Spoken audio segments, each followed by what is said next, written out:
In times of crisis, especially times of national crisis, like we find ourselves in at the current moment, we're always looking for that special tefillah, that special mitzvah, something that's going to really awaken the Rachmei Shamayim and help bring down HaKadosh Baruch Hu's Rachamim into this world to be machriya, to turn the tides in our favor. And I think it's helpful to look back into Parshas Shmos that we read yesterday, because Parshas Shmos is really the first instance of a national crisis which we faced. We faced the Shibud in Mitzrayim at the hands of the Mitzrim.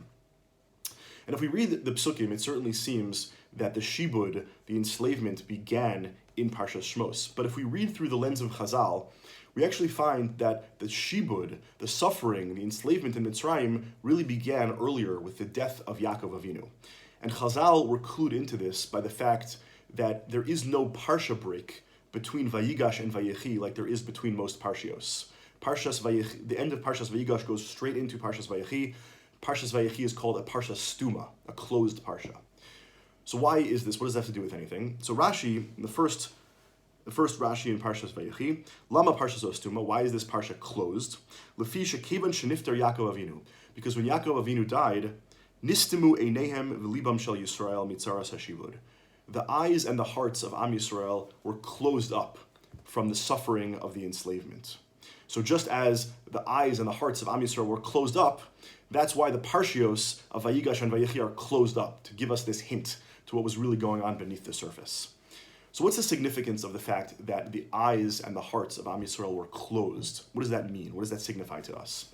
So I heard from Rav Daniel Gladstein, who said that the symbolism of the closing of the eyes and the hearts means that there was a lack of empathy, that the individual members of Am Yisrael, when they started to feel the pain, when they started to feel the tide turning against them, they withdrew within themselves. They did not allow themselves to see the pain of others or to feel in their hearts the pain of others. They couldn't empathize with the pain and the suffering of anyone else beside themselves because they were too focused on their own personal tragedies.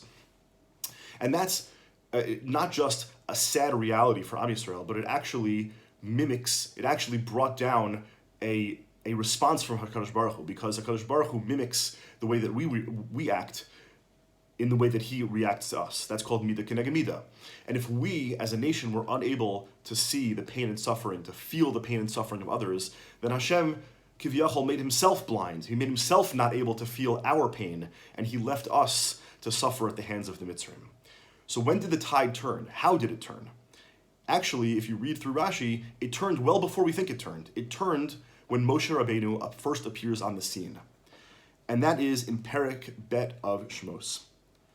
And in Perek Bet, in Pasuk Yud Aleph, we are told, Vayigdal Moshe vayetzel lechav vayar b'sivlosam. Moshe sees the suffering of his brothers. What does Rashi say? Vayar b'sivlosam, nasan einav v'libo lios meitzar aleim. He took his eyes and his heart and he used those to see and feel the pain of his brothers. He did the exact opposite of what Am Yisrael couldn't do when the Shibud started. He was able to look beyond himself. He was able to see and internalize and feel the pain and suffering of others. And what do we read about immediately after that? At the very end of that aliyah, Vayar Elokim es b'nei Yisrael, Vayeda Elokim. What does Rashi say? Vayeda Elokim, Nasan aleihem lev, v'lo ha'elim einav. Hashem turned his heart to Am Yisrael, and he did not avert his gaze. He did not avert his eyes. Meaning, the moment that Moshe Rabbeinu said, enough with focusing on our own personal tragedies. It's time to focus on the national suffering. It's time to look at others and to internalize their pain and empathize with them.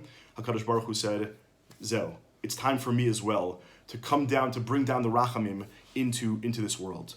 I'm no longer going to avert my gaze from the suffering of Am Yisrael. I'm no longer going to, so to speak, not allow the pain and the suffering of Am Yisrael into my heart.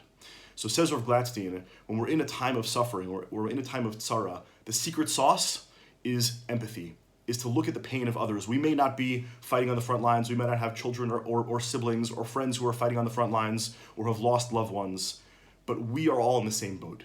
It's our responsibility to empathize, to sympathize, to look at those who are suffering and to internalize their pain. And if we do that, then HaKadosh Baruch Hu will grant us victory. He will look at our pain and he will empathize and sympathize with us and make sure that our suffering comes to an end and we are victorious.